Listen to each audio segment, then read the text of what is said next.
All right. Okay, everybody, welcome back to the Tragedy to Triumph podcast. I am your host, Mick Carbo, and I am here with an amazing guest today, Terry Vanover. Terry, you want to say hello? Hi, Mick. It's good to be here. Yeah. Thanks so much for being here. So Terry, before we get started and jump into your story, would you mind taking a moment and just let us know a little bit about yourself? Whatever you would like us to know personally or professionally or anything, just so we can get to know you for a bit here. Yeah, well, it's great to be here. Thanks for having me on as a guest today. I am a divorce strategist.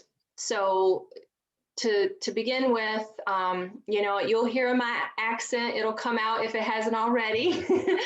I grew up just a poor country girl from Virginia, and I grew up very in the rural mountains of Virginia. My mom was a single mom with two little girls, divorced herself, but she had very little money, very little education herself. So grew up in a very poverty-stricken childhood in a trailer out in the woods. And I was sexually abused when I was 7 years old by a family member, and um, my father, my biological father, was, I guess you'd call them today, like a functioning alcoholic. And he pretty much abandoned us right after the divorce. I can count on one hand probably the number of times that I've seen him.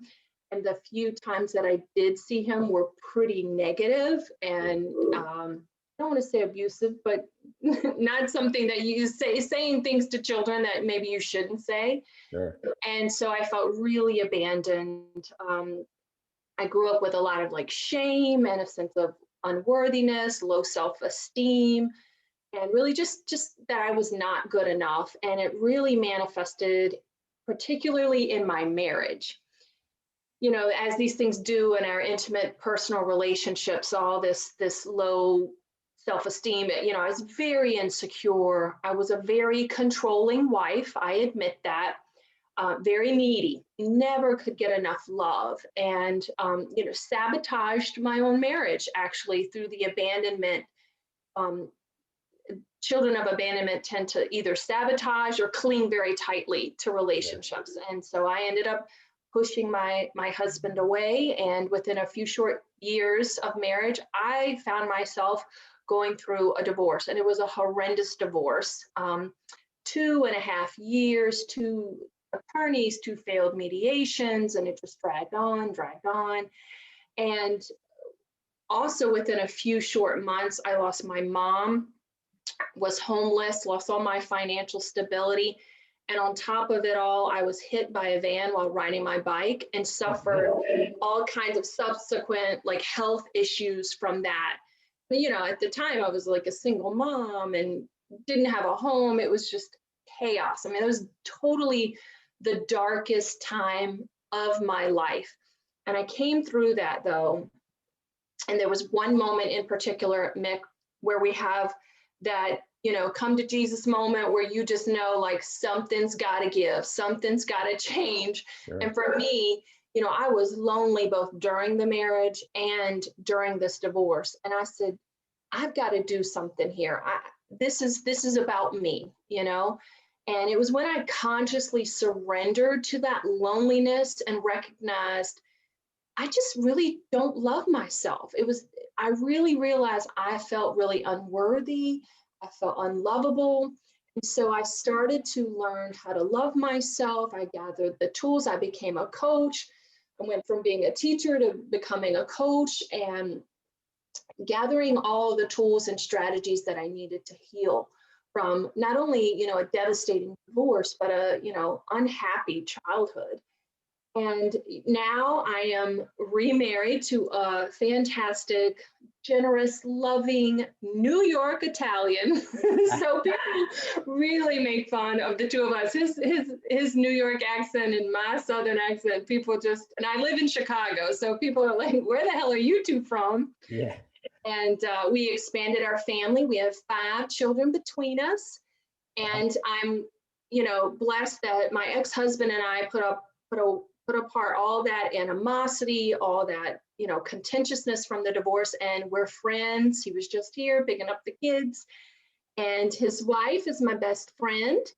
And the four of us, I know it's an unusual relationship, but I will tell you, Mick, I think it's more possible than people imagine. If you're able to work on yourself and you work through these issues and you can let go of some of the filters of how you see the world and see other people, it is more possible than I think most people realize to have a really great relationship, and we co-parent as a team for our kids. We're there for our kids. So that's what I'm most proud of. Yeah. But I also get to teach people the tools that I've learned from going through what I went through, and get to help people get through divorce, come through divorce without being financially, emotionally, and legally devastated the way it left me, and then heal from a difficult divorce, difficult toxic relationships, those types of things. So thanks for having me. That's my story. Yeah, that's awesome. Thank you so much for sharing all that. It takes a tremendous amount of courage to be willing to, get on a podcast and social media and talk about yourself in this way. And it's really clear to me that you do it in service of your own healing, but more so than that, you do it in service of making a difference for other people. And that's really what's so magical and amazing about this to me. So thank you. I really appreciate that. And Yeah, and and you're only as sick as your secrets. So I've let go of all that shame and all that stuff and owned it. And I hope that by sharing my story, someone else can understand that we can heal from it. Part of it is taking accountability and then growing from it. Yeah, 100%. And, I think there's a lot of people out there listening to this podcast right now, and a lot of people out there in the world in general who don't actually believe that it's possible. They're stuck in a situation that is as horrible as yours was, and they don't see the light at the end of the tunnel. They have no idea what to do about it. And, so if you're okay with it, I'd love to kind of backtrack a little bit and kind of walk through what happened and what I heard you just share just now, and maybe we can shed some light on some of those things for people. Would that be okay with you? Yeah, I love that. You're right, because so many people come to me and like one of the words that they use is hopeless. Yeah, Like it's not hopeless. Like there is hope at the end of the rainbow. Here we are, I'm a shining example of like you can go through devastating circumstances and you can come back. It's so true. you totally are for sure. Yeah. So Mhm. so let's go all the way back. You mentioned some sexual abuse when you were young, and it seemed like you grew up with some dysfunction in your family and around some alcoholism and parents and stuff like that. So what was that like for you? The ironic thing is like I don't remember a lot of stuff. I think my sister tends to remember a lot of the dysfunctionality. I don't. So, and I think that's typical of children that go through a lot of childhood trauma. Yeah. They tend to not have really great memories. Like I don't remember, but when meditation is a big part of my life, and then meditation feels like a real weighty word. It's just getting still with yourself, just sitting down and reflecting. And oftentimes, when I'm just in that space of just being still and allowing feelings to come up, allowing memories to come up, it's always amazing how much of our present feelings, our present emotions really go back to those dark times or to something that we suffered as a child. And if you recognize that and ask yourself, what is it that I'm needing? For me, I kind of have a pattern of needing safety. And the grown up Terry will often tell that wounded, needy little Terry, like, it's okay, you're safe, it's okay. And I find that with my clients too, we look at their patterns where they talk about how their childhoods are often filtering how they're feeling even today in their present circumstance or their present relationship. So yeah, I mean, you know, and Peter Crone says this a lot, Mick, that, life presents you with people and circumstances that will show you where you still need to heal. Sure. So whenever I'm triggered or something comes up for me, I look at it as an opportunity for growth or a challenge or a setback. So we can look at these things that we're experiencing as a way to grow, as to become better, a more at peace. When I say better, I almost feel like it's like just feel more at peace with whatever's going on around us. I love that, Terry. Yeah, thanks for saying that. So when you're doing these meditations, do you remember things that happened back then, or is it more of like a sensation or a feeling that you're getting present to? Sometimes it's a specific time or an event. Sometimes it's more of just a feeling of that feeling of like, ooh, I don't feel safe, I don't feel secure. Yeah. And I find, it doesn't have to be a specific event. I'll give you an example. I had a challenging time. Um, and a lot of my clients have gone through betrayal and betrayal trauma. Like, they have an ex that, cheats on them. And that is devastating to go through. And I had a family member do that. I didn't have, experienced that with a partner, but I had that with a family member. And I tell you, Mick, I carried around a lot of anger for a I bet. long time. It was like, and this wasn't even like a partner, but this was someone close in my family who had, you know, stolen and cheated and lied and stuff. And so I felt really angry for me, angry for my kids, angry for my husband. And I do a lot of unburdening work or forgiveness work in what I do. And I recognize the anger that I'm holding on to, it's just hurting me. It's hurting my kids. It was one day I was in the kitchen, and you could tell I was thinking about it because, my kids had mentioned this person's name, and they looked over at me to see what mommy's reaction was going to be. Mm. And I knew right then and there, I was like, oh, it's time to let this go. It's time to do the forgiveness work and let this go. Because the thing about when we hold on to toxic emotions, Mick, we're not only keeping that person engaged and keeping them close to us when we really don't want that, because like I said, all I was thinking about and it was making me angry and blah, blah, blah. But we're energetically pushing the people that we love away. We're creating this energetic space because my kids were, they knew like, ooh, that might make mommy mad. Let's not. And I didn't want that. I want to be as close to my children as possible.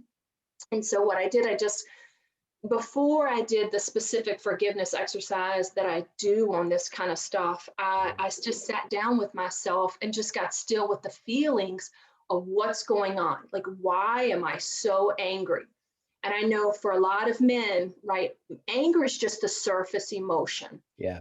And it's important for men to get beyond that and go deeper because it's pain. But then I would invite you to still go deeper. So what I do is I sit and I just expanded out this anger, like cover that universe with anger.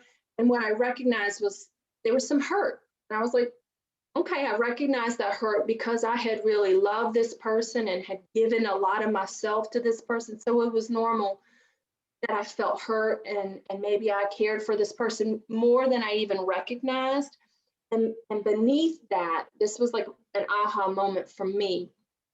Beneath that was like a sense of powerlessness.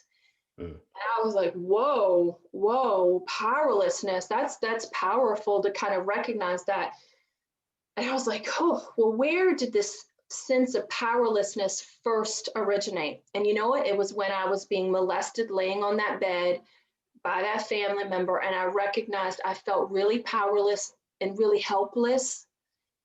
And what did I need in that moment? I just needed to say no, and I just needed a voice. Mm. And at this time in my life, like a lot of my family members were just like, oh, just forget about it. Just talk to the person. And like, no, that's not what I needed. I needed a voice and I needed to say no, and I needed to hold my boundaries right then and there. Now, later on, that could change. But right now, what I needed to get my power back was the ability just to say no and protect myself and protect my family.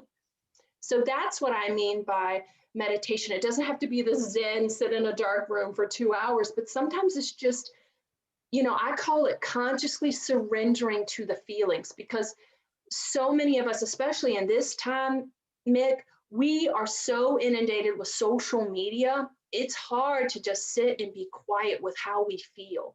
And we're not, and especially men are not even taught how to feel. Just rub some dirt on it, move on, don't, it's okay. Um, so it's really important that we start to explore these feelings, get intimate with these feelings, because that's when you get your power back.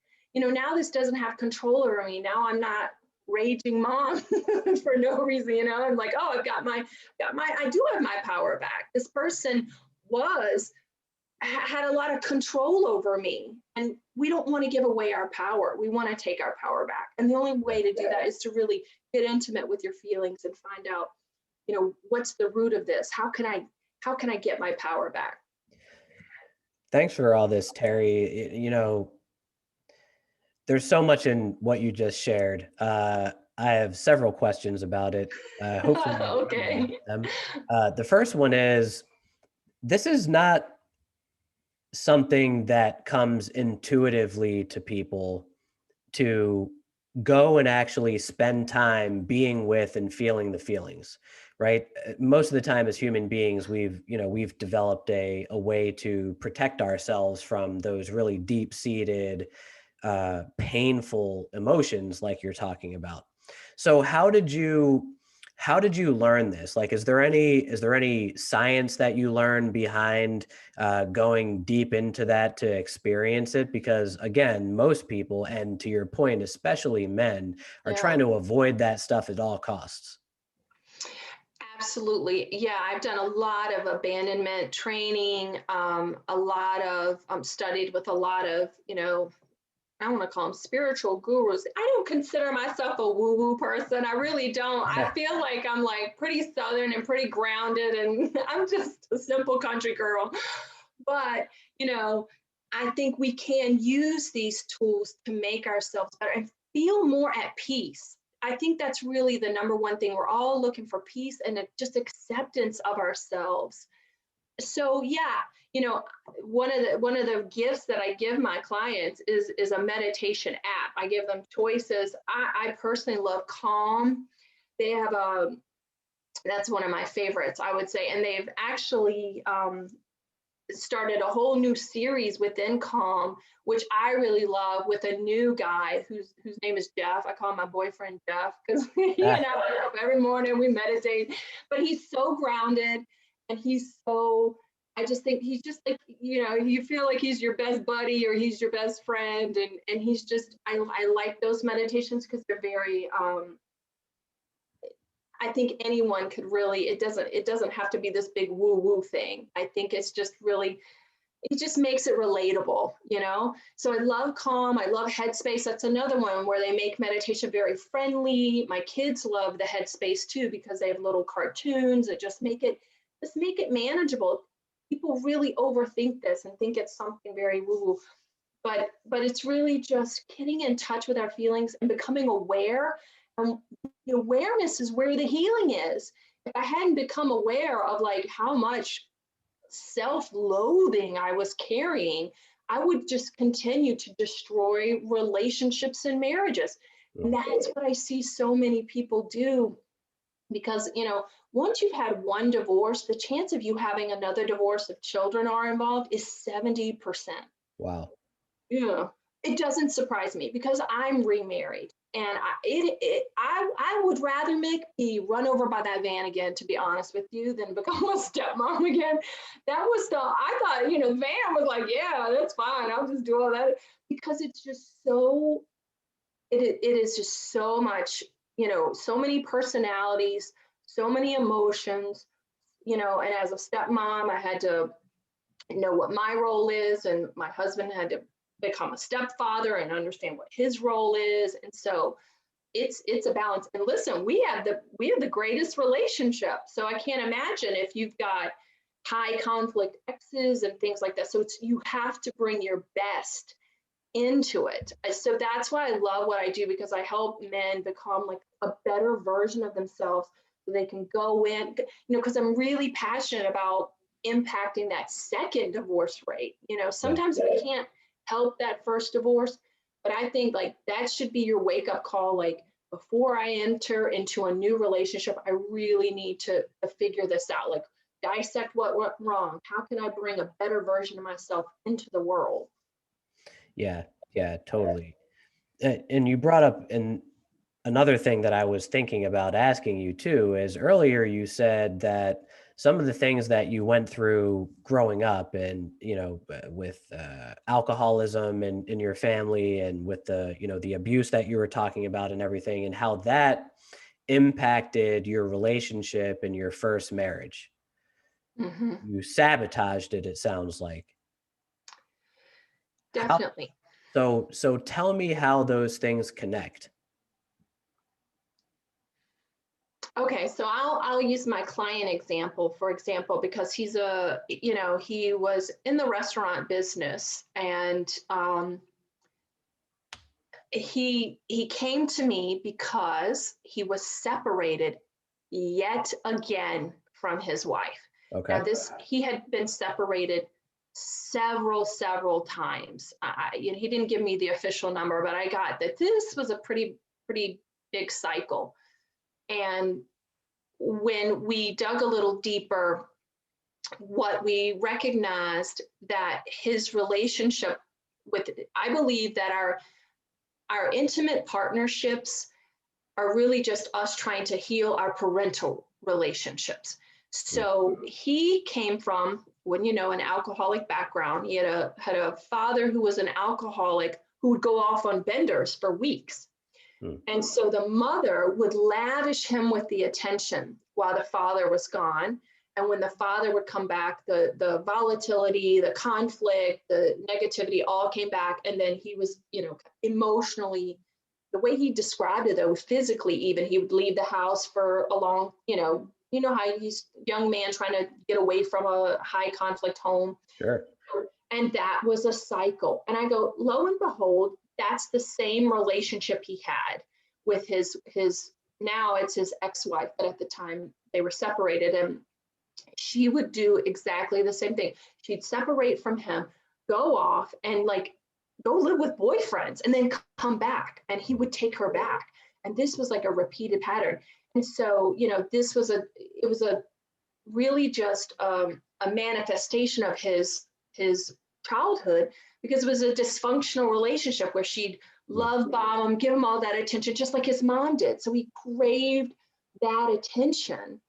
And so the irony was to break that energetic pull was we did the unburdening and a lot of the forgiveness work with his mother, like letting go of that energetic tie with his mother, who was long dead, and he knew intellectually what this was, but just that little boy needed to break that tie. Yeah. And once he did that, he's moved on, he's divorced, he's happy now, he's got custody of his children. It ended up being really, really great. But we have to see how these patterns show up. Do you have any theories as to how come people stay in those relationships for as long as they do that are, dysfunctional like that and are likely as a result of, their parental relationships or past relationships? There's a lot of fear, and of course, if you don't know any better, right? If that's what you grew up as a child and that's what you experienced, those would be normal emotions. You don't know, like, oh, a healthy relationship should be stable and loving and giving. So a lot of people just need to understand that you don't have to stay in pain. And actually, we were talking about this very recently with a client of mine, how sometimes it's comfortable to live in the pain, so to speak. Like, it was more comfortable for me, Mick, to be, when I was triggered or I was angry or I was like in that negative space, it was more comfortable for me for years to live in that and be in that, because it almost offered me a wall of protection. I was safe in those negative emotions. It took me, the light bulb moment was when I didn't want to lose my, now husband. And like, I had to become very vulnerable, because you become you have to like learn how to become vulnerable and trust other people, you know, because that was my aha moment, was like, okay, I'm not going to screw up another marriage.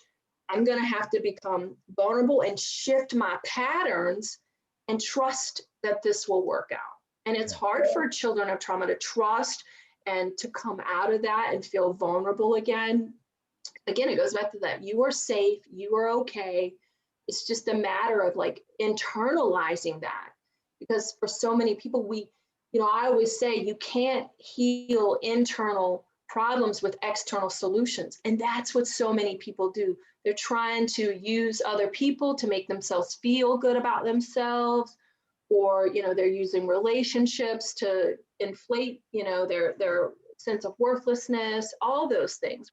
A lot of us do that. I think more do it than not, really, honestly. I'm glad you said that too, Terry, is that it's very, very normal, right? Hmm. Oh, yeah. It might seem really weird for people hearing us talking about this, that it would be comfortable to be in those really hurtful, painful, negative, even emotions and the experiences that are associated with them. But what I heard you say is that it's familiar. Hmm. It's what we learned growing up, and we don't know any better. It feels normal. It feels familiar, so we stick around with it. Yeah, and so that's where we get tripped up. And so it's really important when I do have those clients that are going back into the dating arena. One of the things that we talk about is because oftentimes your past trauma can trick you with the feelings, right? Yeah. And so it's important that you don't get sucked into the feelings, and you don't date based on feelings, but you date based on, does this person's words match their actions? Mm. And I think people really get caught up in the feelings, all right? And so it's really important that sometimes, again, you want to have someone that makes you feel good about yourself. I'm not saying that, but sometimes people get so caught up in the feelings that they're dismissing the red flags that they're waving in front of their face, that clearly. So it's up to us to see those red flags and to acknowledge it and say, okay, I see this. This is something that potentially I need to be watching out for. Yeah, totally.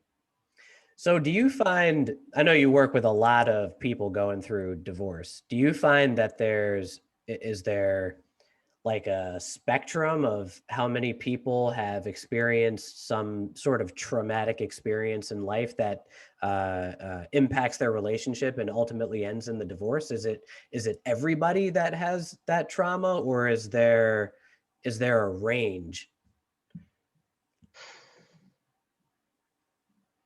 I definitely think the severity, definitely, um, can just, the spectrum is endless. I think there are things that developmentally between the ages of 5 and 7 can leave us with definitely some scars, some wounds. I like to Sure. call them wounds, because then we can heal those wounds and transform them. Yeah. So we can, so I, in my, but I don't know if that's because that's who I draw. I tend to draw those people because I specialize in the abandonment training, and Sure. coming from alcoholic, background, the majority of my clients have had childhoods where they were impacted by alcoholism, or my female clients in particular, their ex-husbands are struggling with alcohol. So in my experience, yes, but I can't say that that's as a whole. So, but the good news is that it's totally treatable. It's totally, you can get yourself to a whole new level. Yeah. One of the areas that I see particularly with men is the nice guys. So I don't know if you're familiar with the book No More Mr. Nice Guy. And it sounds like, and I think to many women in particular, like that this would be like, oh, it's like anti-woman. It's actually not. It's very pro-male, but in a good way. I think that this is one of the areas where I show men, like, look, if you want a strong, confident, healthy woman, you've got to become a strong, healthy, confident man. A lot when we so let me define what a nice guy is. A nice guy is the guy that, is always in the friend zone, that doesn't have good boundaries, Hmm. struggles with male relationships, is more, comfortable with women than in with other men. So I love working with those guys to see them take back their power, and it manifests especially in their intimate relationships and professionally, because they go from being, oh, pleasing everyone, to like really becoming a true leader, because a true leader can't be afraid to say no, and a true leader can't be afraid to stand up for what he believes in, and to put up boundaries and to delegate. So I really like working with those guys. And a lot of them have dysfunctional family relationships. I mean, they tend to have really volatile dads and emotionally distant moms, Okay. just Okay. in general. Yeah, interesting. And you work with a lot of men, right? I do. I do. I started out, okay, so my story is I started out only working with women. And I did have some grief coaches who said to me, you know, you know, men need help too. But I stuck with that women thing for a long time. And what happened was I started opening when we were doing in-person meetings, I'd have support groups for women. And I said, well, let me just see what happens if we open this up to just an all men, it's separate. But I was like, let me just see if any men will come. Holy moly. So like I was telling you, like the biggest like aha moment, if you provide a safe, you know, place for men, a safe platform for men to share, they will open up. And they really need support, and they need a safe place to share, to bond, to know that they're not the only ones that are going through this, because we were talking about how, it's not okay for men to share their feelings at work. It's not okay. In some instances, I've had men say to me, I can't even tell my buddy, because he kind of just shrugs it off. He becomes uncomfortable with the Yeah. emotion. I can't even talk about my divorce with my best friend. And so that was the like, someone asked me one time, it was a woman, do men even talk at those meetings? I was like, oh my God, I can't get them to shut up. Like I had to like rein it in. We're on a time limit, gentlemen. So, I mean, once they open up, it's the floodgates are there. We just have to have more safe platforms for men to share and let them know it is okay. It's a Emotions don't make you weak. We have to keep like that needs to be the message. Having emotions, expressing emotions, it doesn't make you weak. It just makes you stronger. I 100% agree with that. And so tell the audience if there's any guys out there that it might be useful to have a platform like this to share and be supported. Where should they go? Yeah, you can come to, I have a Facebook group called Rise Above Divorce for men. I have a separate one for men and a separate one for women. Best thing I ever did. It's just, I mean, I am honored that I get to be a witness to the men and how they support and encourage each other. That was like amazing for me to see the brotherhood. I mean, just immediate brother. They don't know each other, but they are there for each other. And so it's really been amazing to witness the support, the encouragement, the helping hands. They're so generous with their time and energy and love and support. So I love that. So Rise Above Divorce, I'm on Meetup, but we're not meeting in person, so we're on Facebook. So that's probably the best place to get us. That's awesome. How many guys are a part of the community?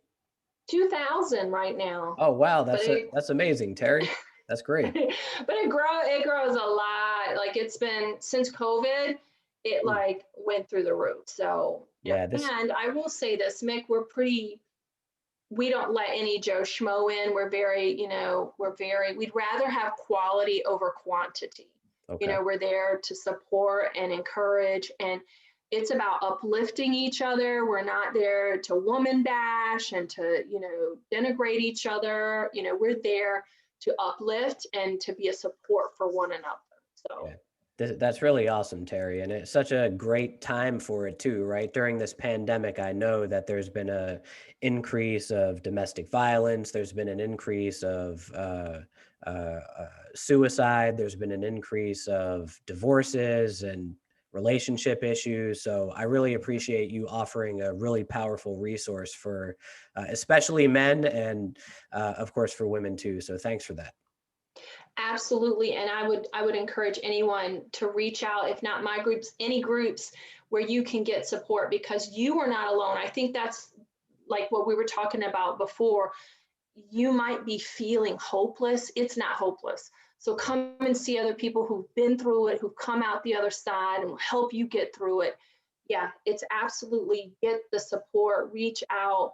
I think too many men are in isolation. They don't feel like they can reach out. There's no outlet. So that's one of the benefits, social media as a teacher, for me, it's like kind of a blessing and a curse, because I do think it's a distraction from healing in a lot of aspects. But on the other hand, it's also a great platform for healing. So, managing it appropriately, but definitely reach out, get support, know that you're not alone and that there's help out there for sure.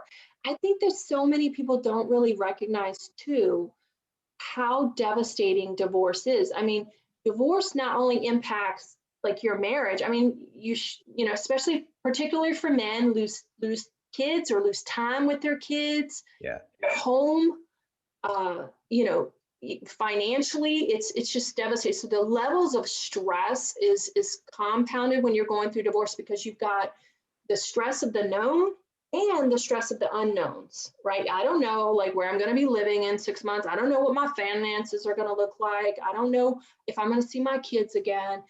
So the stress is unimaginable. And, they've even, some of us divorce professionals have advocated like there's more stages of grief. There's 7 stages of grief when you're going through divorce. So I don't think people, and we were talking about HR and companies, like they don't understand how this really can be devastating for people. So that's another thing, is just to raise the awareness that this isn't just like a breakup.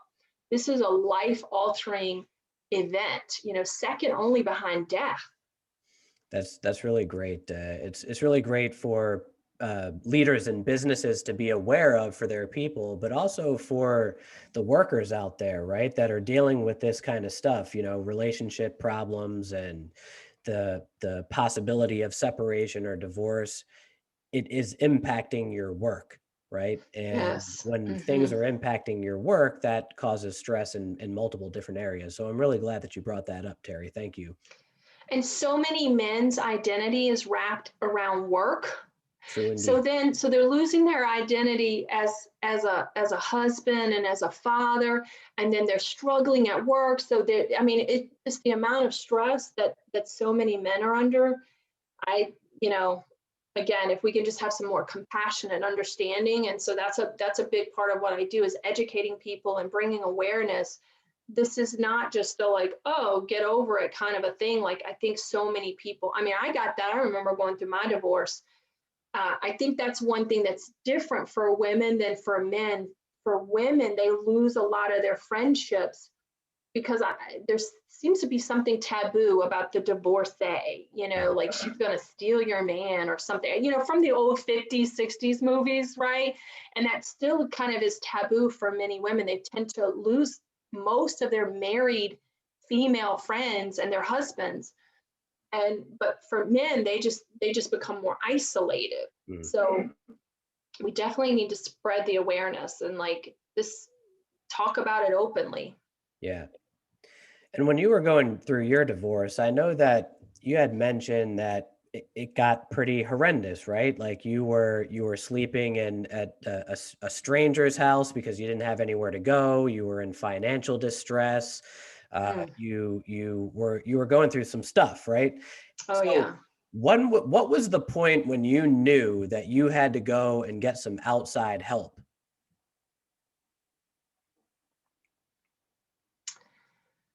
I when it affected my work, Yeah. when it was like a crying uncontrollably and I couldn't function. That's when I reached out for help, when it was just uncontrollable crying. And Yeah. at some point you do. And hopefully, again, I wish I hadn't waited that long, because I got to the point where, needed medication even just to function.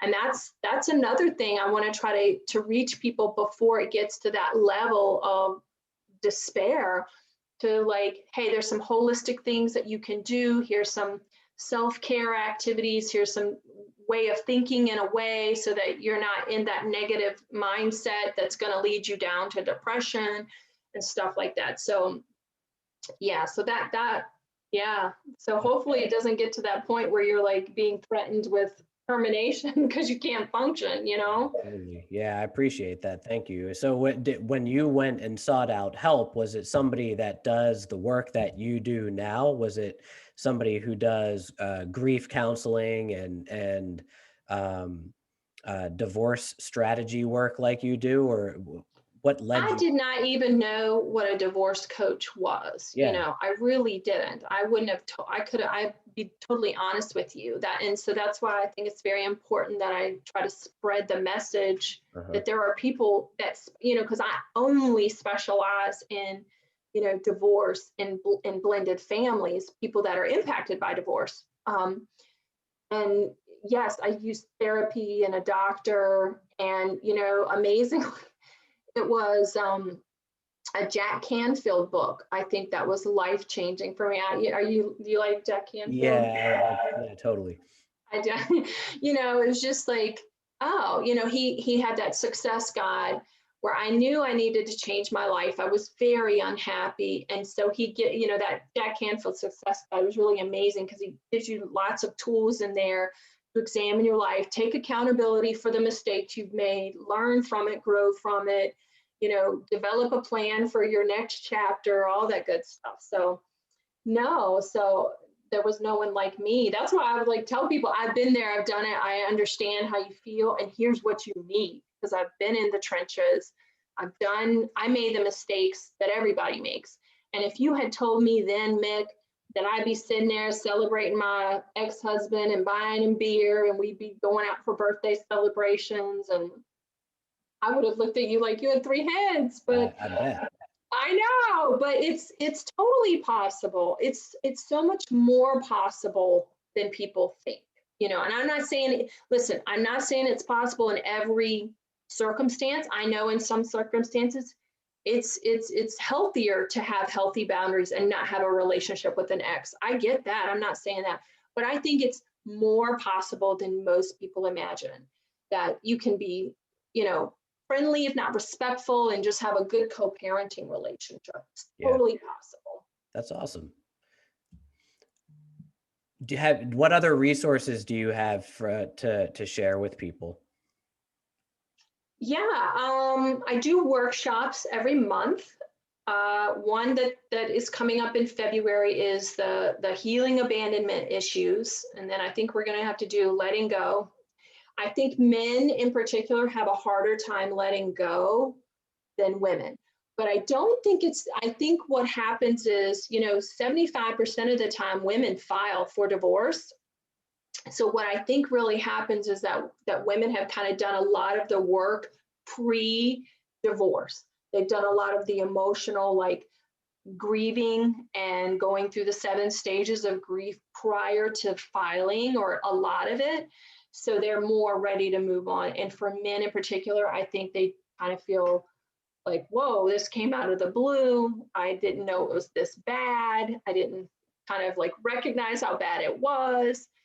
So, so I do a lot of workshops. We have a workshop a month. I'm going to be doing a men's group this spring, where we're going to do a men's coaching group. So we're going to be doing that. So if they join the Facebook group, there's going to be all the information for that, or reach out on Facebook, or, through the website, on the podcast. I do have a free surviving divorce guide on choosingtorise.com, easy to remember because of my Southern accent. Everyone makes fun of me. So choosingtorise.com would be another area where you can look for information as well. Awesome. Awesome. Very good. Yeah, thank you. So that last thing that you just said was really interesting about how, sometimes the guys are like, "Whoa, this came out of the blue. I didn't realize anything was wrong." Do you do anything to support men in relationships that are not necessarily going through divorce yet? Or have any Yes, resources for them to like check in and maybe communicate better or get in touch with their own feelings or their spouse's feelings a little bit better so that they can kind of dial that in? absolutely. I love it when people come to me.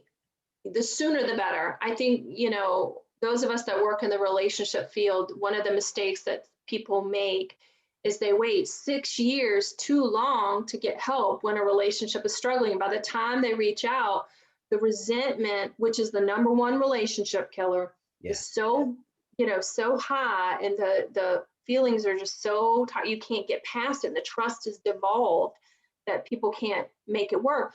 So the sooner you start struggling, the better. So yeah, I actually love it when I get to, save a marriage, because a lot of it is just the filter that we have, our own issues that we're projecting onto our partner. We're expecting them to make us happy, or we have a partner that's expecting you to make happy. And so communication, the way we communicate, absolutely, yes. If you're struggling and you're considering divorce, sooner is better. I love it when people come to me and they're I'm thinking about it, but I want to make sure. I wish I weren't their last ditch effort. Like, I was like, I wish I'd been your first effort, because you would be so much further along, but better late than never. So yes, if you're thinking about it or your relationship is struggling, I love saving those marriages. I love it. You'd be so happy and so at peace. Yeah, and through look, I've been married for a long time. I've been married for 22 years, and Wow. I can tell you it's there have been major struggles, and sometimes there still are, right? Like my wife and I have been through a lot of work, and it's not perfect, obviously, but nonetheless, we've been around for a long time with each other, and I can say that doing this type of work is 100% necessary. So I'm really thankful that you are out in the world, Terry, doing what you do for folks, and especially men.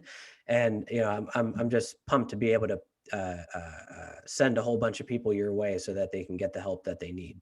So thank you. Oh, well, congratulations, Mick. And I think you're right. I think marriage does have its challenges. Yeah. And one of the mistakes that I think people make in a marriage, and probably because you're in the personal growth field like I am, is like, instead of blaming your partner, go within. Oh, Like, you got what am I doing? What am I bringing to this? Where can I take accountability and change that. my patterns? I think that's the best advice ever, right there. Is like Yep. we always have to take a look at our side of the street first. Not that there's nothing to clean up over there on their side of the street, but if we're not willing to take responsibility for our own, then we're never going to have the relationship that we really want to have. Even if we don't know that we want to have it that way, right?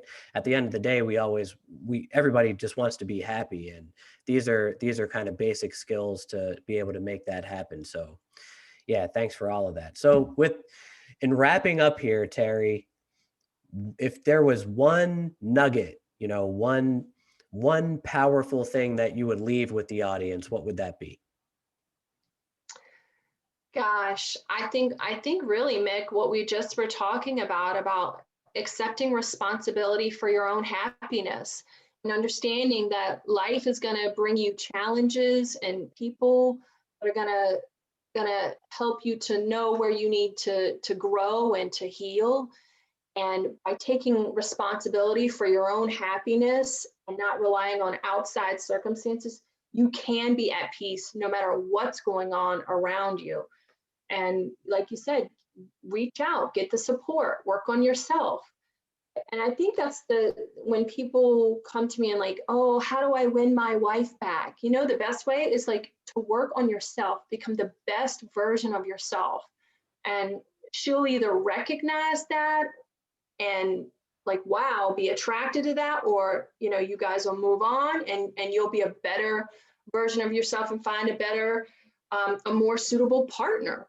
So definitely taking a responsibility for your own healing and becoming the best version of yourself. Definitely. Brilliant. Thank you so much. Awesome. So, okay, I'm here signing off with Terry Vanover, divorce strategist extraordinaire, relationship guru out in the world. Terry, one last time, let everybody know the name of your website and your group on Facebook. Yeah. At choosingtorise.com, you can get your 7 tips for surviving divorce guide would be where I'd start. And then we have a support group, Rise Above Divorce for Men. Find us on Facebook or Meetup or anywhere social media. So thanks for having me, Mick. This was a pleasure. Oh, perfect. Yeah, the pleasure was all mine. Thank you. And I know the audience is going to get some real value from this. So, Terry, thanks again. And to everybody out there, this is Mick Carbo, your host, Tragedy to Triumph podcast, and we'll see you again next week.